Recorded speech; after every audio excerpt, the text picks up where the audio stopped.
Habits and Health, episode 90. Welcome back to Habits and Health. Today, my guest is Matthew LaBosco, who has been working with thousands of individuals in his coaching practice for over 2 decades. And he discovered the danger of trying to avoid and manage stress. And he's devoted his practice to empower individuals across many areas of life to partner, align, and leverage stress to live the most meaningful and purposeful lives possible. So he studied, trained, and apprenticed in the fields of psychology, neuroscience, physical rehabilitation, nutritional science, meditation, and spirituality. So we're going to find out a lot more about what does Matthew mean when he talks about, rather than trying to manage stress, instead actually leveraging stress. So we're going to find out more from Matthew in today's episode. And if you know anyone who gets some value from this, please do share the episode with them. Welcome to the Habits and Health Podcast, where we believe creating healthy habits should be easy. Brought to you by an educator and coach for anyone who wants to create a healthier life.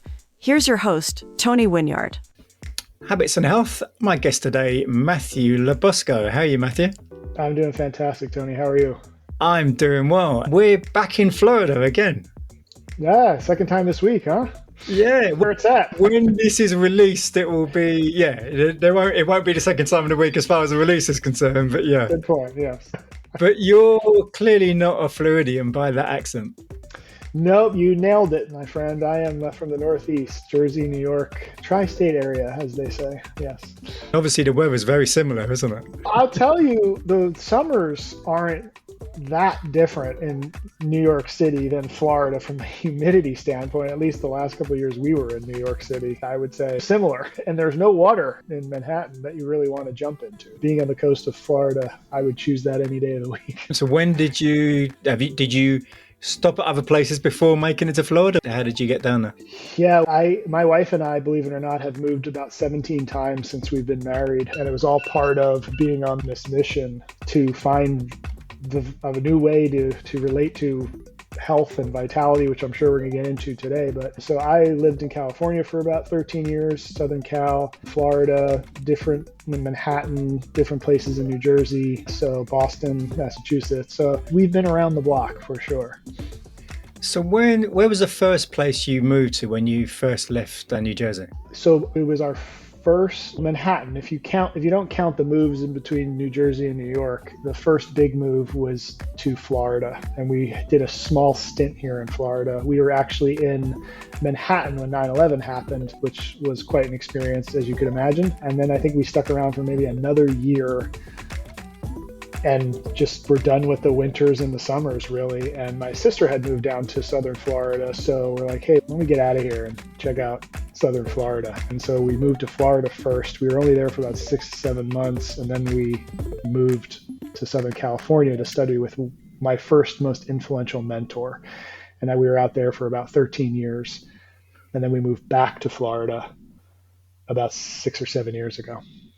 Moving from New York to Florida, that's quite a big move. How easy or difficult was that? I wouldn't say it was difficult. Like I said, my wife and I got used to packing stuff up and relocating. Not to say that it's not a lot of work and doesn't throw a wrench in the flow of things, but I know for me for sure, and my wife Eve was right there with me, we were just on a mission to get some answers to questions that we just didn't feel like were very accessible. Yes, it was challenging to move a lot, but it was well worth it. And we just weren't willing to settle, really. So someone would look at that and say, you guys are insane. And I totally get that. But what I would say is it was totally worth it based on what we've been able to create from those experiences. So let's get into that then. So what have you been able to create? And maybe take a step back. Where did this all begin? Yeah, so it really began with my own experience with my health. I grew up in the medical model. My dad's a doctor, my mom's a nurse practitioner, which obviously has a ton of perks growing up being that connected to the medical model. But that being said, by the age of 22, I had 5 orthopedic surgeries just from various sports problems. Basketball, soccer, and baseball were my 3 sports. And I just got to the point where I really started to ask the question, man, there's got to be another way. There's got to be a different way to do this. And had some pretty powerful experiences of my own trying to navigate what was happening with my body, which led me to really ask why things were being recommended in the way they were in the health model. So I just started to really ask, wait, why are we doing this? Wait, why are we strengthening this muscle and like, why are we doing this? Like, why do I need to strengthen my core? Can you give me more to that? Wait, why am I eating salad? Why is that the healthy thing to do? And a lot of times the answer was, well, it's just what we do. It's just the way it's been. And what I found was that when I dove into the why, like the principles behind these recommendations, they were not very strong.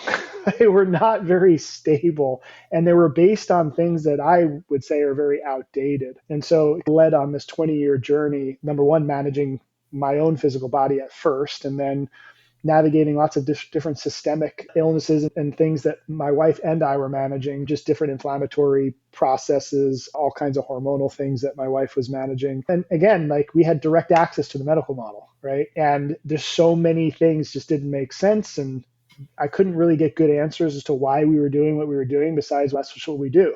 And I'm like, okay, why? And just started to see there were so many holes in why things were being recommended. And then the last 10 years, I took a deep dive into we'll call it the mindset, personal development, psychology space, and found the same theme. It's like, wait, why are we telling people to do this? Why are we telling people to avoid stress and try to avoid it and mitigate it and turn off the stressors? Like, why are we doing this? And I just, again, found that there weren't a lot of good answers to these things. And the other thing I also found across the board in those three spaces, the movement, the systemic, and we'll call it personal development space, and again, you can call this unintended consequences, but it is the world we live in, that most of these systems created dependency on the system. It just kept people in it. And it was not something I didn't want to be dependent upon some system. I don't want to be dependent on some pill, medication, supplement, I don't know, whatever was being thrown at us.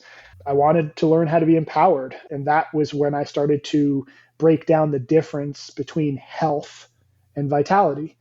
And I realized that the health paradigm was extremely limited. And when you look at health and how health is defined, it's the absence of illness or disease.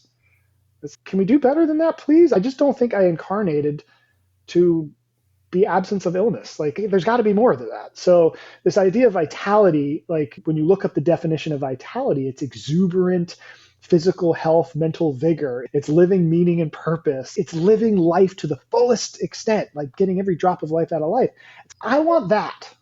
I don't want this absence of illness and disease. And so my wife and I, we really sought out information that was more rooted in creating that experience of life. And that's been the 20-year journey, and why we move so much, and why I would get up at the drop of a dime. And if somebody was creating results in a way that produced this incredible result and vitality for somebody, like I would drop everything and move. Like that was just, and God bless my wife, she was right there with me. And that's been the 20-year journey. And it's been, I'm not going to say it's been easy. It's, as you said, getting up and moving a lot. Tony said, yeah, it's tough, but I would do it again in a heartbeat. It was well worth it. There's a few things that I'm going to explore in what you just said. But one of the things that came to mind as you were saying that was, so you grew up in this background where your dad's a doctor. I think you said your mum was involved some point.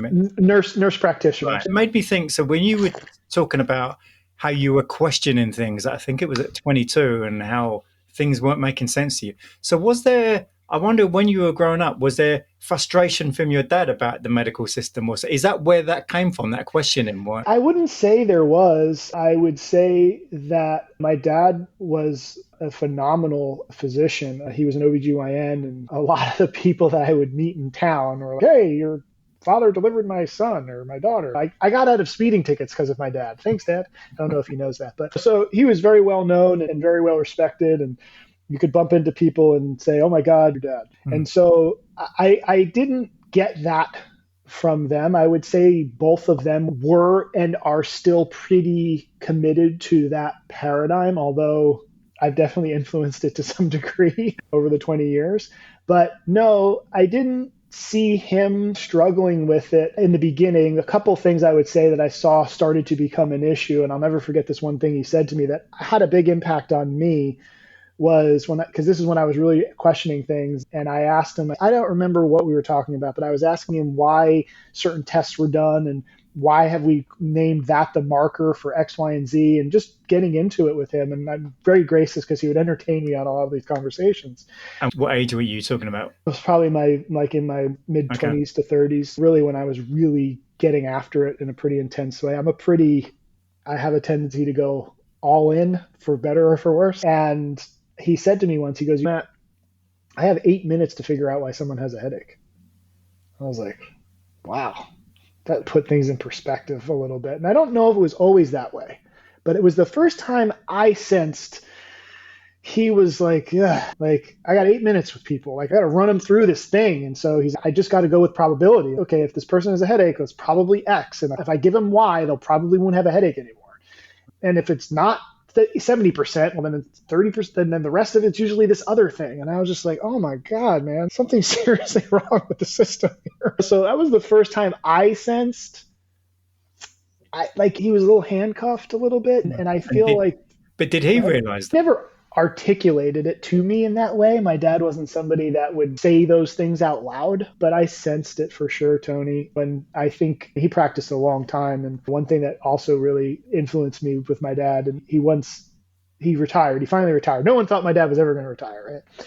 And I said, Dad, why did you retire? Why did you hang it up? And he's, Matt, I realized for the first time in my career, I just did the bare minimum in my educational requirements. And I said, something's changed. And I said, wow, man, that's so cool, man. I think I understand why I get this urge to learn and passion from.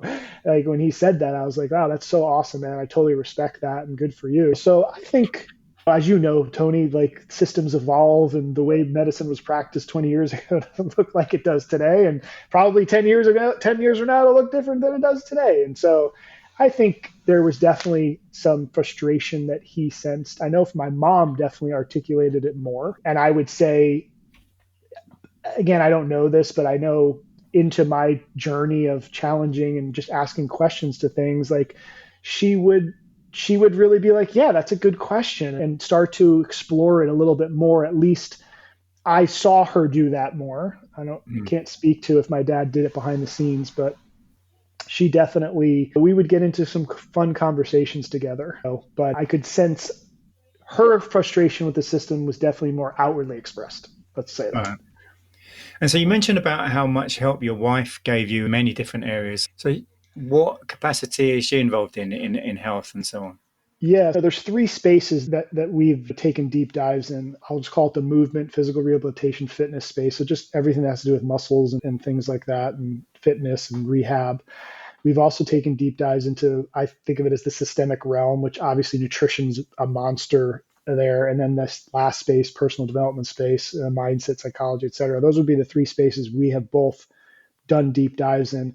My wife has done the deepest dive in nutrition and especially working with women with different hormone problems and things. She had to navigate her own situation. And so when I say she's been supportive in that journey of just creating a space to be supported to pursue this in the intense way that I've been pursuing. And I'm definitely not it was a 20-year journey. It wasn't been easy to be a partner of mine, but I know she's just as passionate and determined to get answers, not only for herself or other, but for people, and to share it with others. So in that space, she was extremely supportive, but also just one of the biggest things I would say that my wife has done for me is just believed in what I was doing. And I'll never forget a moment where I made some decisions and it put us in a really bad space. It wasn't good. It wasn't looking good. And I remember sitting with her at the kitchen table, and I remember looking at her, and I'm just like, oh my God, like, you can say it. Like, I totally screwed us. Like, you can say it. I made a mistake. I should have never done this. And she goes, no, Like, I think we're going to learn from this. I think it's all going to make sense. I think it's all going to work out. And I believe in what you're doing and I believe what we're doing. And I can't tell you, Tony, how like, that was a huge moment for me because I was at a place where I was like, man, I think I might need to jump off this ride that I'm on trying to hit this destination that I'm starting to question exists or that I have the ability to reach it. And in that moment, she gave me permission to not settle and keep going, man. And it's those little moments that I like, she's been that little angel on my shoulder, just giving me a little nudge here and there. Not to say we haven't had our our Well, other moments too, right? you're human, so it would be. Yeah, those happen too, but they're not as Yeah. fun to talk about those things. But yes. So where you are now, how is it that you're helping people? What is it you're doing right now? I would say two spaces. For the last 2 decades, I've been working very intimately with people one on one. I feel like that's where I can measure two things. One, I'm all about results. Theory and concepts are great, but I want to know result, right? So to me, to really navigate and know results is you got to be in the trenches with people. You got to be in the foxhole. You got to be with them. That's how you measure, that's how you tweak, and that's what works and what doesn't work. And so I still work with people one-on-one in that space. And so what do I work with? It's really across the board. Like at this point in time, I still work with people that have orthopedic injury that have told they need this surgery or that. And so I'm known as one of the last resorts. Hey, go see if this guy can pull a rabbit out of his hat for you. The other space I work with people in is, I'll just call it supporting people in relationships or their careers, like more the mental mindset space. So that's where I'll take a deep dive with people one-on-one, but I also offer master classes and online type interaction. And I have a book the book is coming out in December, which is really all the 20 years and all these concepts and ideas that people can leverage in that way too. So primarily one-on-one and in small groups. And so if I'm hearing you right from some of the things that you said, so you're helping people with the body, maybe the biomechanics and whatever. And then is your wife helping people around the nutrition side of what issue they've got? Yes, thank you. Right. That's where her focus is more. She's definitely continued on that path, supporting people in the systemic space, taking the deeper dives with people, especially I would say she specializes in women and different hormonal type things, because that's one of the things she's navigated at such a deep level for herself. So between the two of you, you're truly looking at people in a holistic way.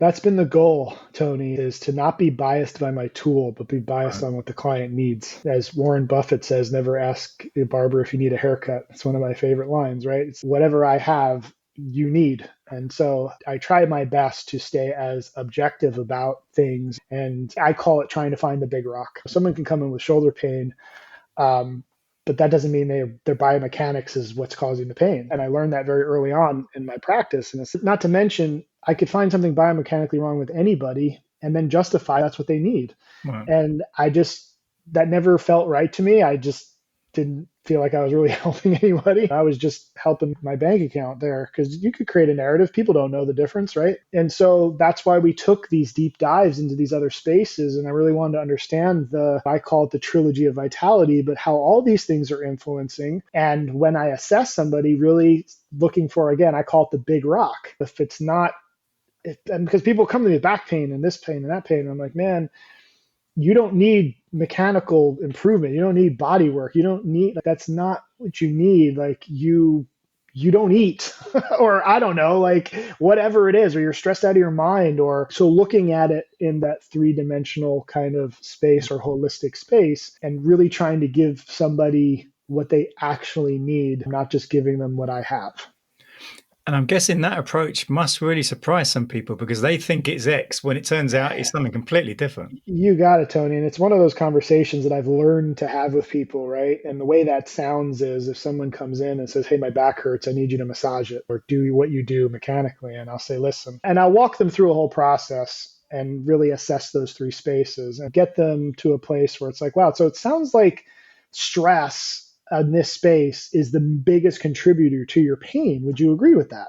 They were like, yeah, for sure. I said, okay, if you want to pay me a couple $100 an hour to address the thing that's not the problem, that's up to you. But we've identified that the muscle system may be 15% of the issue. So if you want to spend that kind of money and have me address 15% of what we perceive to be the bigger problem, like I'm fine if that helps with the symptom, but understand that there's going to be a limitation to what we can accomplish here. And some people were like, yeah, I think we should probably talk about the other thing. Or some people are like, yeah, let's just do that for now. And I honestly, at this stage in my career, I don't even really have that conversation anymore because I'm interested in people that really want to address what's going on. There's plenty of people, and you can pay a lot less money to have someone rub your back to feel better. You don't need to pay me a couple $100 an hour to do that. So I'll just say to them, listen, man, here's how I can help you. If that's not what you're looking for, then that's okay. Like, here's somebody that does good body work or massage, and if that's all you're looking for, then you don't need to spend all that extra money with me. I forget the figures, but there's something like an enormous amount of disease, illness is attributed to stress. So I'm guessing you're going to know those figures better than anyone, maybe. I don't know the exact because, it depends on where you look, right? Because everyone's got a different statistic. But I don't think, actually, my good friend and doctor actually showed me some statistics from the pandemic. And I don't know the numbers, but he said, Matt, you got to look at this. He's one of the top 2 or 3 things that they identified causing death wasn't COVID. It was the fear. It was the stress. That's the problem. That was the pandemic. The media-induced stress about COVID. Yeah, exactly. Let's terrify everybody and make it all worse. So yeah, it's a real issue right now. And when you pop on talk shows and podcasts, it's what everybody's talking about. And that's not a coincidence. So earlier on, you talked about you seem to have a different approach to stress. Do you want to expand on that? Yeah, I would say, and my public apology to anyone I've worked with over the last 10, 15 years, steered you the wrong way. I'm sorry. And this idea of trying to avoid or mitigate stress. And again, trust me, I didn't figure this out. I'm not that smart. But when you look at the latest research, specifically Aaliyah Crum, Kelly McDougall, Aaliyah Crum's a part of the Stanford neuroscience community over there. I think she refers to it as a stress mindset theory. And what they're finding is the stress response produces 2 results with people. It can decrease performance, inhibit health, and decrease well-being, or it can increase performance, increase your health, and increase well-being. That's weird. What's going on, right? Like, how does that work?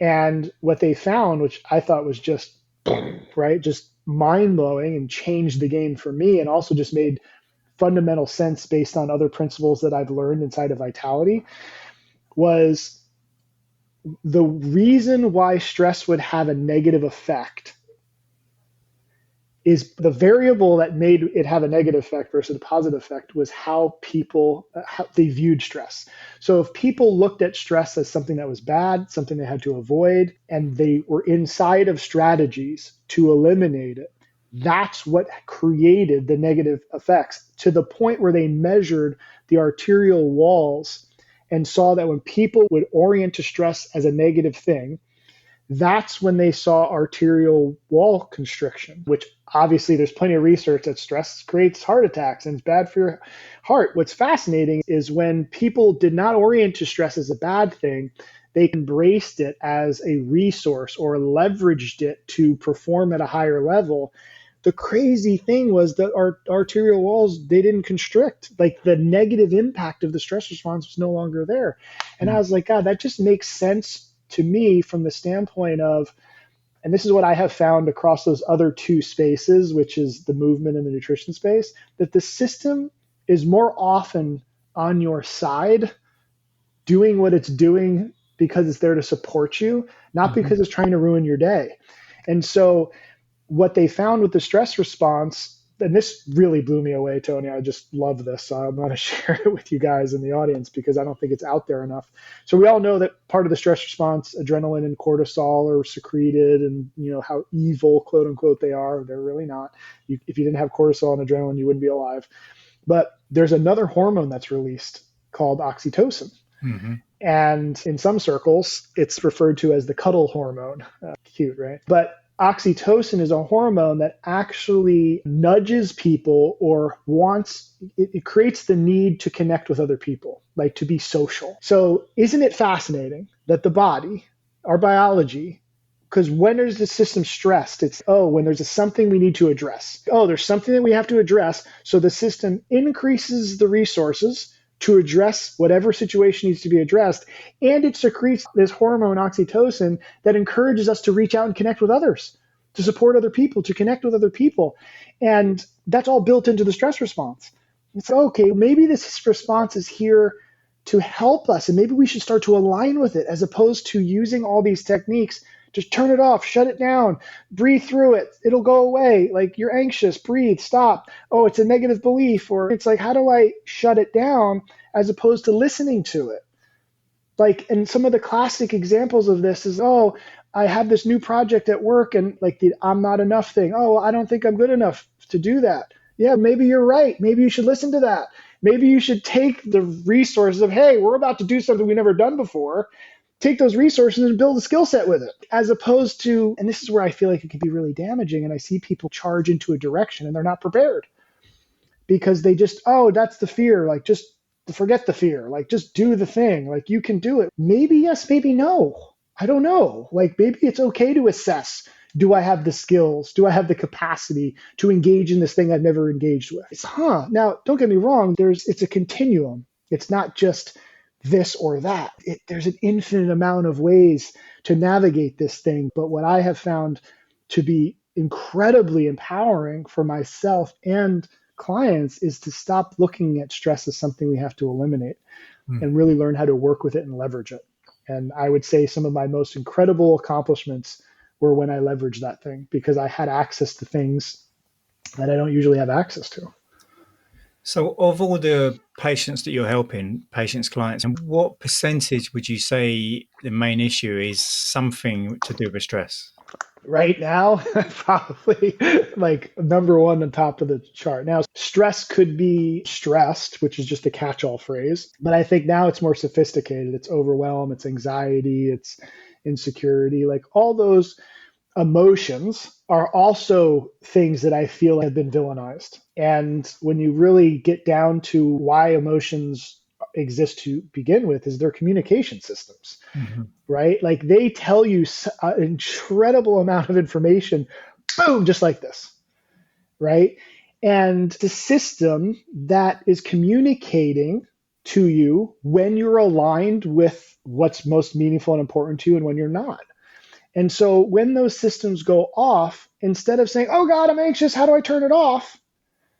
Or I'm so overwhelmed, how do I turn off my overwhelm? Instead, you should really ask yourself, like, what is this communicating? Because I can tell you what overwhelm is communicating to people. So everybody who's overwhelmed, this is 9 times out of 10 with what's being communicated to you. You're trying to do too many things. That's it. So it's time to prioritize and name what's most important. That's it. And if you look at the definition of what does overwhelm mean? Yeah, exactly. You got it. And so that's the paradigm shift, right? And so I say the health paradigm is coaching people to turn it off. Vitality paradigm, let's learn how to work with it. And let's learn how to integrate these emotional communications, because let's just assume that they're there on your behalf. Now, there are some exceptions to that, and I won't go down that rabbit hole, but emotions from past traumas that never got integrated and assimilated, that's handled a little differently. But I'm just talking about kind of the everyday experience that people have, if that makes sense. Too many things to do, not enough time, that kind of stuff. So you mentioned about your book. So when did you first start thinking about writing a book, and why? Oh, wow. It's funny. I went through a major transition last October, where I was heavily involved in a personal development organization and really became really clear they were not headed in a direction that I was comfortable in. I've really gotten aside of some of these concepts that I talk about in the book about the health paradigm of personal development. Man, when you really go all in on some of this stuff, you really create dependency on people and disempower people. And even worse than that, I saw people through some of these practices, becoming very disconnected from themselves, not trusting themselves and trusting in people outside of them that they put into this category of they know everything, I know nothing. And I was all in on it too, Tony. I'm not saying I was the exception. I got into that same space and really started to not trust myself anymore and disconnect from myself and forget why I was on my path that I was on. And so my wife and I made a very difficult decision from the standpoint of we almost lost our house. We lost 90% of our income by leaving being associated with this organization. So it was difficult in that standpoint, but it was also an easy decision because it was like, yeah, well, like I can't put my head on the pillow at night and feel good about myself. And my wife was in the same boat. Thank God. Again, she's just been incredible partnering with her. We were willing to let all that go for that. And so what's interesting, Tony, is as the end of the year came and we're just trying to like navigate the damage of losing, I got 2 kids and it was a stressful time, but we leveraged the stress and we directed it. And I started writing, I would say at the beginning of this year. And I was writing to just try to get back in touch with myself, to be completely honest. Like I wasn't even thinking about writing a book at that And time. when you say writing, you just talk about journaling or something.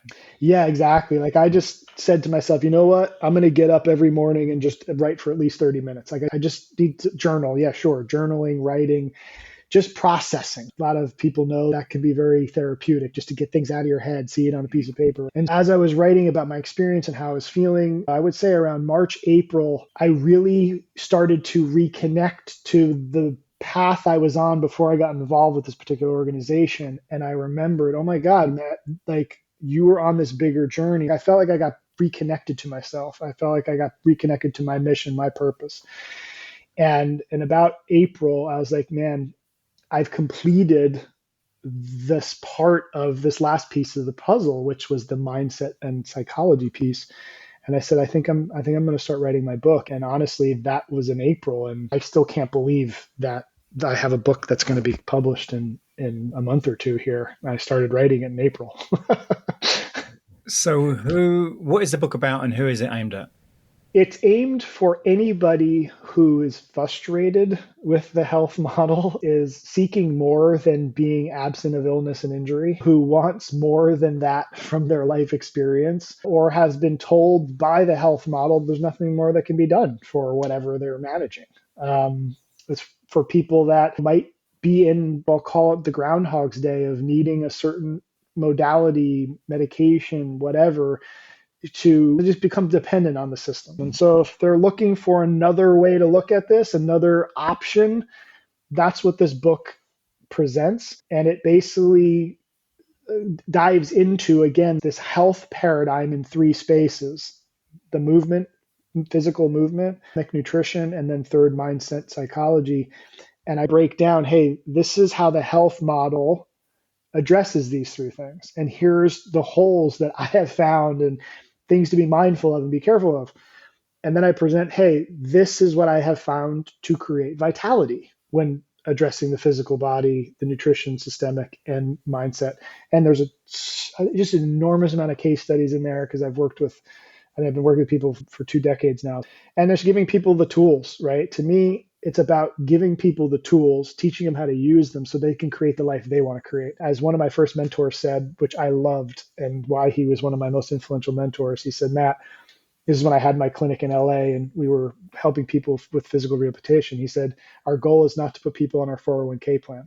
I go, amen, brother. Let's empower these people. Let's get them out there living their life. Like, we do not want them having to have a session with us once a week for the rest of their life. That's not what I'm interested in. So that's why the book was written. And that's really been the mission I feel like I've been on my whole life. So when you explained that and you talked about the 3 areas, the nutrition, the body, and the mindset issue. Yes. So this could go on forever. If you were to say in each of those 3 areas, what do you think is the biggest mistake that most people are making in each of those 3 areas? Yeah. So I'll keep it short because you're right. But number 1 in the movement space is we had a saying on our wall in our clinic. It was exercise is optional, movement is mandatory. And the fundamental flaw with the exercise paradigm, I call it, is everything is rooted in cadaveric anatomy. And so what that means is we studied a cadaver, which is basically a dead person. We looked at the muscles where they originate and inserted, and then we made conclusions about what they do. Just use the bicep here or the hamstring. Based on where it originates and inserts, it flexes the knee. Yeah, on a dead person, not a baseball player who's throwing a baseball, like the hamstring's not flexing the knee. And so to put somebody on a leg curl machine or do stuff what stretches the hamstring in that way, like our whole base for building all of these things we've built in the fitness and physical therapy world is, in my opinion, completely off base, because that's not what the hamstring does. And so really, then the next question is, well, what does it do? It's infinitely more complex than it flexes the knee. The analogy I always use is if someone was like, what do moms do? What's the job of moms? Me saying the hamstring flexes the knee is what the hamstring do would be like me saying mom's jobs are to change diapers. That's what they do.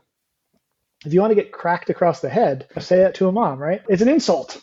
Like, sure, they do that, but there's about 4,000 other things that they do on a daily basis. So it's much more infinitely complex. And so looking into the quick and dirty is the majority of a workout program should not be isolating muscles and squeezing them. Right. And that can look a lot of different ways. The traditional bodybuilding stuff, obviously, but even stuff like says, hold this, squeeze this, pull this back. And then I think of the body like an orchestra. You want all the instruments playing at the right moment, at the right time, and it's wickedly intricate and complex. You don't want to take the tuba, put it in a room and get it to play really loud and then put it in the orchestra.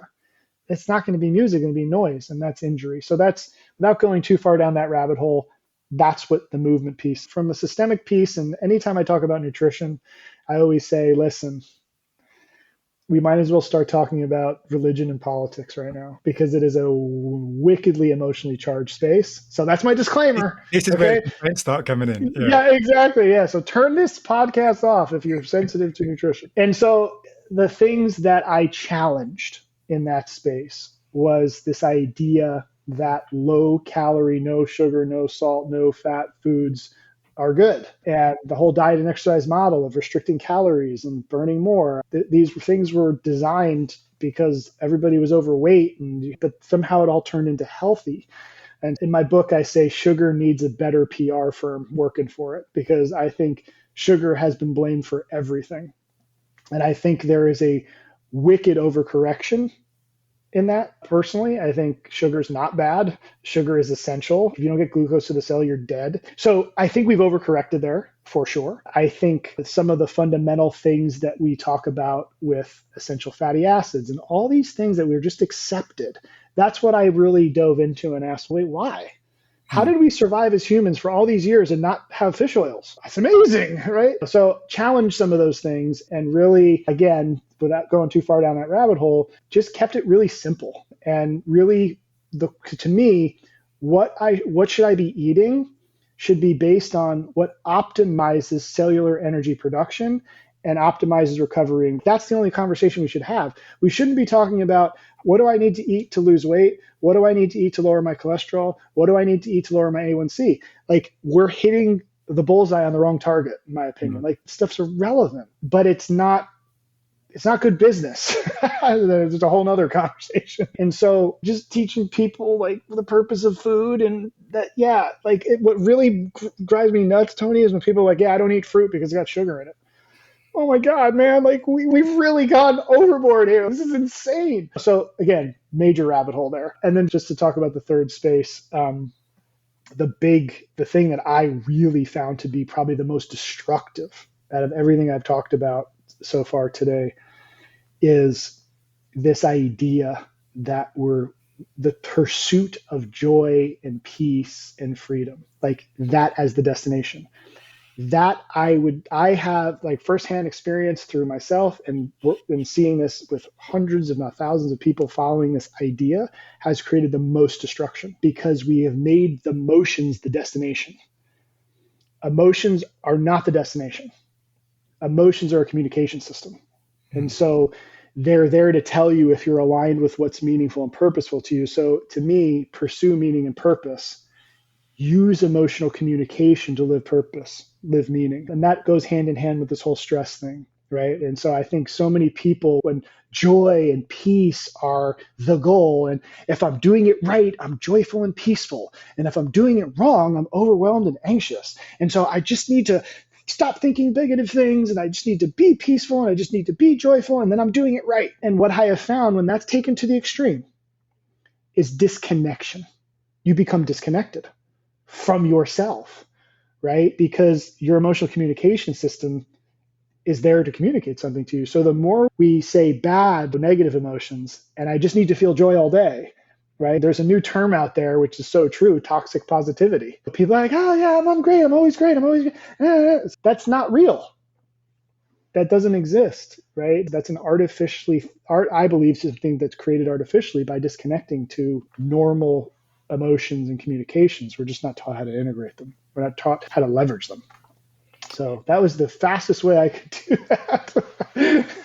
Those are the big ones. There's so many more things I'd like to explore, but we're moving on with time. But I'm going to ask you about the main theme of this podcast is behavior and habits and so on.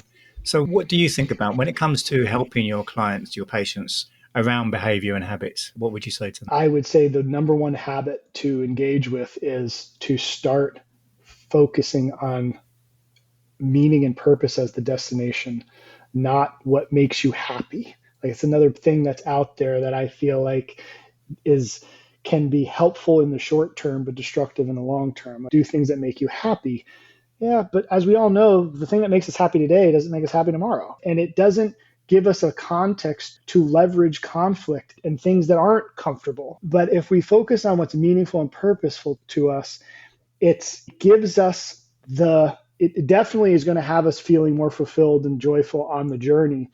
But it also gives us the motivation to overcome the obstacles that we're going to face. Like, it's going to happen. But if it's meaningful, it's not a matter. The question we should be asking is not, is it going to be hard? The question we should be asking is, will it be worth it? Mm-hmm. Is it worth it? So getting in the habit of really getting clear on, well, what is it that I'm actually trying to accomplish besides the question that the way most people answer that is, I just want to not be stressed. That's the health model. So we talked about your book just so on the subject of books, a question I ask everyone is, can you think of a book that has really moved you for any reason?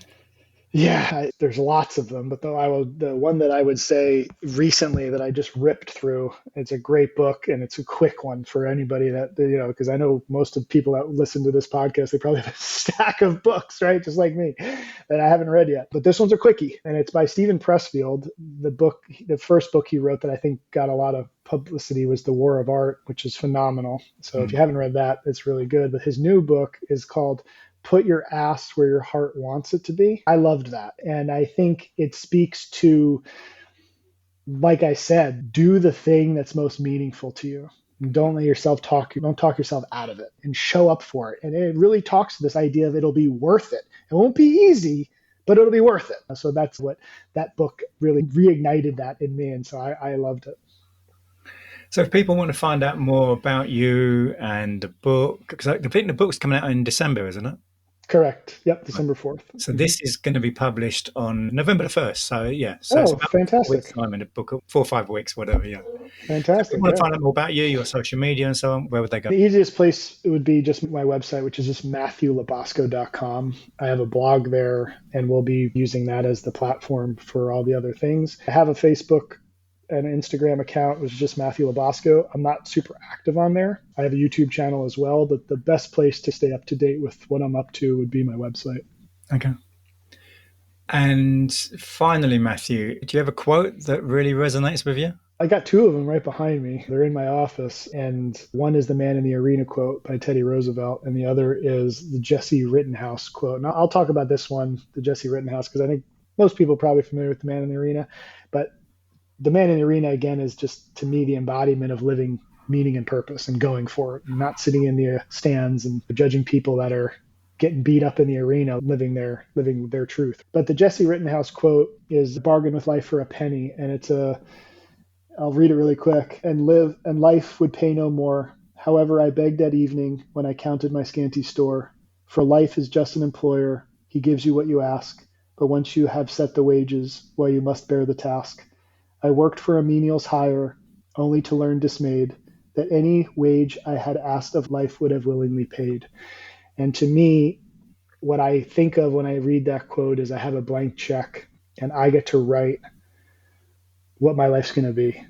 And so don't settle, go for it, and live the life you came here to live.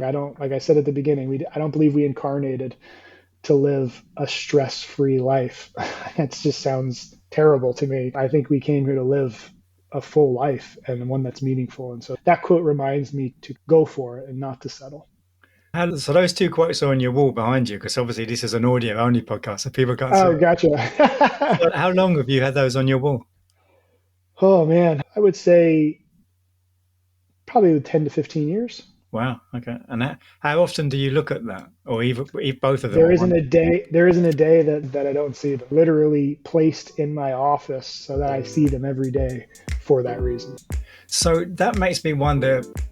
Well, so I think one of my favorite quotes is, the way I think of it now is very different to when I first came across it 5-6 years ago. Have your thoughts changed on what those quotes mean over the years? For sure, they've evolved. I would say the one that's evolved the most for sure is the man in the arena quote. I've always liked that quote, but as I explored some of the things we've talked about, it's, like that really means a whole nother level to me. And I would say that Jesse Rittenhouse as well. They've evolved. The understanding and the application, I would say, has evolved for sure. It's a great point, Tony. Matthew, from what you've described about your book, it sounds like and I'm not saying this to buddy you up, it really sounds like people really should explore this book, because it seems it's really lacking in this kind of area, in the health area. People write a book about biomechanics or about nutrition, or it's also separatist. It's also, what's the word? I can't remember the word. It's not holistic. There's a word I'm looking for and it's gone. Isolated, compartmentalized. Yeah. I know what you mean, but I can't find the word either. Yeah. So it sounds like this is what's really needed, and it could be really useful for a lot of people. So yeah, good luck with the book. Thank you. I appreciate it, Tony. And thanks for taking the time to spend some time with me. It really been fun. Lovely. Thank you. Next week on Habits and Health, episode 92 is with Kathleen Trotter. She's a fitness expert, media personality, personal trainer, writer, and author of Finding Your Fit, which is a compassionate trainer's guide to making fitness a lifelong habit and your fittest future self. Making choices today for a happier, healthier, fitter future. So Kathleen has been a personal trainer and fitness expert for almost 20 years, and we dig into a lot more about fitness, about behavior, about health, and many areas around those subjects as well. So that's next week with Kathleen Trotter. If you know anyone who gets some value from the episode today shared by Matthew LaBosco, please do share this episode with them, and hope you have an amazing week. Thanks for tuning into the Habits and Health podcast, where we believe creating healthy habits should be easy. If you enjoyed this episode, please subscribe and leave us a review on your favorite podcast app. You can also sign up for email updates and learn about coaching and workshop opportunities at tonywinyard.com. See you next time on the Habits and Health podcast.